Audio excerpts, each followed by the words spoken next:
ജൈവ സംരക്ഷണ സമിതിയുടെ സംഗമം മാത്തൂരിൽ നടത്തി. ജൈവ കർഷകരുടെയും അനുഭാവികളുടെയും ജൈവ ജീവിതം നയിക്കുന്നവരുടെയും വേദിയാണ് കേരള ജൈവ സംരക്ഷണ സമിതി. ജൈവ ജീവിതത്തെക്കുറിച്ച് രഘു മാത്തൂർ വിശദീകരിച്ചു. എൻ്റെ കൂടെ എൻ്റെ പഞ്ചായത്തിൻ്റെ അല്ലെങ്കിൽ എൻ്റെ വാർഡ് മെമ്പറുണ്ട്, എൻ്റെ പഞ്ചായത്ത് പ്രസിഡന്റ്, വൈസ് പ്രസിഡന്റ് ഉണ്ട്. എനിക്ക് അതൊരു പ്രചോദനം, നല്ല രീതിയിലായി പ്രചോദനമായി. അങ്ങനെ നെഹ്റു കോളേജിൽ നിന്ന് ഒരുപാട് പേര് വന്നു. നെഹ്റു കോളേജിലേക്ക് അവിടെ എത്താനുള്ളൊരു കാരണം എന്തെന്ന് വെച്ചാൽ ഈ കർഷകരത്ന അവാർഡ് പിന്നെ ഈ നെഹ്റു കോളേജിൽ കൊടുക്കുമായിരുന്നു. അപ്പോൾ അതിന് കുഴൽമന്നം ബ്ലോക്കിൽ ആരാണ് ജൈവ കർഷകൻ എന്ന് പറഞ്ഞിട്ട് ഏൽപ്പിച്ചിരിക്കുന്നത് നാരായണേട്ടനെയായിരുന്നു.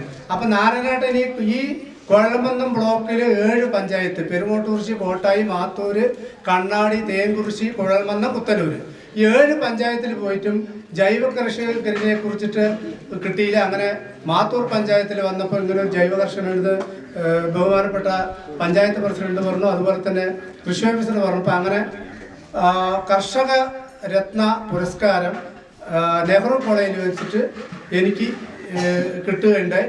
അതിനുശേഷമാണ് എൻ്റെ സത്യം പറഞ്ഞ എൻ്റെ തലയിലെടുത്ത് മാറുന്നത്. പാലക്കാട് നഗരസഭാ അധ്യക്ഷ പ്രമീള ശശിധരൻ ഉദ്ഘാടനം ചെയ്തു. ഡോക്ടർ ശുദ്ധോധനൻ അധ്യക്ഷനായി.